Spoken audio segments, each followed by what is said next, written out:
Subscribe करें super TV channel को और बेल आइकान को प्रेस करें लेटेस्ट वीडियोस और इन्फॉर्मेशन के लिए। अस्सलाम वालेकुम दोस्तों, की हाल चाल है। मैं थोड़ा मेज़बान मोहम्मद शाह ते तुसीं देख रहे हो अपना यूट्यूब चैनल सुपर टीवी। ते ਜਿਹੜੇ ਵੀਰ ਹਾਲੇ ਤੱਕ ਨਵੇਂ ਨੇ ਉਹਨਾਂ ਨੂੰ ਰਿਕਵੈਸਟ ਹੈ ਕਿ ਚੈਨਲ ਨੂੰ ਸਬਸਕ੍ਰਾਈਬ ਕਰੋ ਤੇ ਨਾਲ ਆ ਜਾਏਗਾ ਬੈਲ ਆਈਕਾਨ, ਇਹਨੂੰ ਵੀ ਨੱਪੋ। ਦੋਸਤੋ ਆ ਮਾਸ਼ਾਅੱਲਾ ਲਾਟ ਲੈ ਕੇ ਆਏ ਆ ਤਕਰੀਬਨ 12-15 ਜਾਨਵਰ ਨੇ। ਸਿਆਹੀਵਾਲ ਨਸਲ ਦੀਆਂ ਵਹਿੜੀਆਂ ਨੇ, ਬੜੀਆਂ ਖੂਬਸੂਰਤ ਓਰੀਜਨਲ ਸਿਆਹੀਵਾਲ। ਇਹਨਾਂ ਦੀਆਂ ਝਾਲਰਾਂ ਚੈੱਕ ਕਰੋ, ਬੜੇ ਸਸਤੇ ਰੇਟ ਦੇ ਵਿੱਚ। ਜਿਹੜੇ ਵੀਰ ਕਹਿੰਦੇ ਨੇ ਕਿ ਮਹਿੰਗੀਆਂ ਦਿੰਦੇ ਜੇ, ਉਹਨਾਂ ਵਾਸਤੇ ਇਹ ਪੈਕੇਜ ਆ। पैकेज भी बड़ा अच्छा वा। रेट पूरी वीडियो देखनी है इंशाल्लाह। 2-3 तरह के जानवर ने, बड़े छोटे मुख्तलिफ किस्म के सारे चेक करो। यह चेक कर सकते हो। इन्हों माशाल्लाह झालरां एक दूसरे दी टपदियां ने, यानी कि छोटियां नहीं, माशाल्लाह जवान ने। इस टाइम इन्हों के कलर चेक कर लो, इन्हों के धुन चेक कर लो। ये सिर्फ 55,000 रुपये पुट्ठा अवेलेबल आ। 55,000 रुपया पुट्ठा जेकर किसी भरा नूं चाहिदा होवे। यह तुहाड़ियां अखां दे सामने माशाल्लाह माल फिर रहा।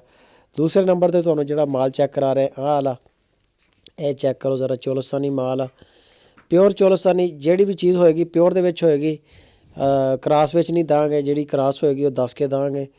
ਤੇ ਇਹ ਚੈੱਕ ਕਰ ਸਕਦੇ ਹੋ ਮਾਸ਼ਾਅੱਲਾ, ਗਦਰੇ ਕਲਰ ਆ, ਬੜੇ ਹੀ ਪਿਆਰੇ ਰੰਗ ਆ, ਖੂਬਸੂਰਤ ਨੇ। ਦੁੱਧ ਲਈ ਅਗਰ ਪਾਲੀਆਂ ਜਾਣ ਤੇ ਦੁੱਧ ਲਈ ਵੀ ਬੜੇ ਪਿਆਰੀਆਂ ਨੇ। ਤੇ ਅਗਰ ਗੋਸ਼ਤ ਵਾਸਤੇ ਮੀਟ ਪਰਪਸ ਜਿਹਨੂੰ ਕਹਿੰਦੇ, ਗੋਸ਼ਤ ਦੇ ਮਕਸਦ ਲਈ ਪੈਦਾ ਕਰੋ ਤੇ ਇਹਨਾਂ ਨੂੰ ਪਾਲੋ ਤੇ ਫਿਰ ਵੀ ਇਹ ਯਾਨੀ ਕਿ ਮਾਸ਼ਾਅੱਲਾ ਬੜੀਆਂ ਵਾਧੀਆਂ ਫੁੱਲਦੀਆਂ ਨੇ।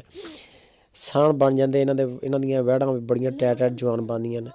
ਹਰ ਮਕਸਦ ਲਈ ਬੜੀਆਂ ਫਿੱਟ ਨੇ। ਤੁਸੀਂ ਇਹਨਾਂ ਨੂੰ ਲੈ ਜਾਓ, ਲਿਜਾ ਕੇ ਇੱਕ ਅੱਧਾ ਵਿੱਚ ਬਰੀਡਰ ਛੱਡੋ ਤੇ ਅੱਲਾ ਦੇ ਹੁਕਮ ਨਾਲ ਕਰਾਸ ਹੋਣ ਲੱਗ ਪੈਣਗੀਆਂ। ਇਹ ਤੁਸੀਂ ਚੈੱਕ ਕਰ ਸਕਦੇ ਹੋ। ਇਹਨਾਂ ਦੇ ਧੁਨ ਦੇਖ ਸਕਦੇ ਹੋ, ਖੂਬਸੂਰਤ ਕਲਰ ਨੇ। ਔਰ ਇਹ ਜਿਹੜੀ ਲਾਟ ਹੈ ਇਹ 85,000 रुपया ਪੁੱਠਾ। ਨੰਬਰ ਉੱਤੇ ਚੱਲ ਰਿਹਾ ਹਫੀਜ਼ ਭਾਈ ਦਾ, ਇਰਫਾਨ ਭਾਈ ਦਾ। ਲੋਕੇਸ਼ਨ ਦੱਸ ਦਈਏ ਕਿ ਖੁਸ਼ਾਬ ਹਰੂਨਾਬਾਦ ਸਿਟੀ, ਜ਼ਿਲ੍ਹਾ ਬਹਾਵਲ ਨਗਰ। ਉੱਥੇ ਮਾਲ ਖੜਾ ਜੇਕਰ ਕਿਸੇ ਭਰਾ ਨੂੰ ਪਸੰਦ ਆ ਜਾਵੇ। ਤੇ ਤੀਸਰੇ ਨੰਬਰ 'ਤੇ ਜਿਹੜੀ ਆਪਣੇ ਕੋਲ ਢੇਰੀ ਹੈ ਜਾਨਵਰਾਂ ਦੀ ਆਏ ਆ, ਇਹਦੇ ਵਿੱਚ ਮਾਸ਼ਾਅੱਲਾ ਸਿਆਹੀਵਾਲ ਦੀਆਂ ਵੱਡੀਆਂ ਵੈੜਾਂ ਨੇ, ਯਾਨੀ ਕਿ ਜਿਨ੍ਹਾਂ ਨੂੰ ਕਹਿੰਦੇ ਆ ਜਵਾਨ। ਇਹ ਇਸ ਟਾਈਮ ਫੁੱਲ ਜਵਾਨ ਨੇ, ਇਹ ਇਸ ਟਾਈਮ ਕਰਾਸ ਹੋ ਸਕਦੀਆਂ ਨੇ। ਇਹਨਾਂ 'ਚ ਬੱਚਾ ਹੋਵੇ ਤੇ ਇਹ ਫੁੱਲ ਇਸ ਟਾਈਮ ਕਾਬਲ ਨੇ। ਤਕਰੀਬਨ 2 ਸਾਲ, 2.25 ਸਾਲ, 2.5 ਸਾਲ ਤੱਕ ਇਹਨਾਂ ਦੀਆਂ ਉਮਰਾਂ। ਖੀਰਾ ਮਾਲ ਆ ਸਾਰਾ, ਪਿਓਰ ਦੇ ਵਿੱਚ ਆ।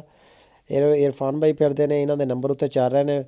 ਜੇਕਰ ਮਾਲ ਪਾਸ ਆ ਜਾਵੇ ਤੇ 8-10 ਵੈੜੀਆਂ ਤਕਰੀਬਨ ਇਹ ਨੇ। ਇਹਨਾਂ ਦੀ ਡਿਮਾਂਡ ਜਿਹੜੀ 85,000 रुपया। ਹਲਕੀ ਫੁਲਕੀ ਗੁੰਜਾਇਸ਼ ਹੁੰਦੀ ਆ, ਬਹੁਤ ਜ਼ਿਆਦਾ ਗੁੰਜਾਇਸ਼ ਨਹੀਂ ਹੁੰਦੀ। ਬੜੇ ਸਾਰੇ ਦੋਸਤ 50,000 रुपया ਲਾਉਣ ਡਏ ਹੁੰਦੇ ਤੇ 50,000 रुपया ਫਿਰ ਮੱਖੀ ਚੀਨੀ ਬੱਕਰੀ ਲੈ ਸਕਦਾ ਉਹੋ ਜਿਹਾ ਬੰਦਾ। ਉਹ ਫਿਰ ਮਾਲ ਵੀ ਉਹ ਛੋਟਾ ਹੀ ਲਏਗਾ। ਵੱਡਾ ਜਿਹੜਾ ਇਸ ਤਰ੍ਹਾਂ ਦਾ ਮਾਲ ਹੈ ਇਹਦੇ ਵਾਸਤੇ ਪੈਸੇ ਭਰਨੇ ਪੈਣੇ, ਕਿਉਂਕਿ ਗਾਂ ਪੂਰੀ ਬਣੀ ਖੜੀ ਹੈ।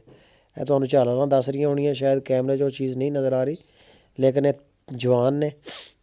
ਆਹ ਵੈੜ ਦੇਖੋ ਹੁਣ, ਇਹਨਾਂ ਦੀ ਢੇਰੀ ਦੀ ਵੀ 85,000 रुपया ਡਿਮਾਂਡ ਆ।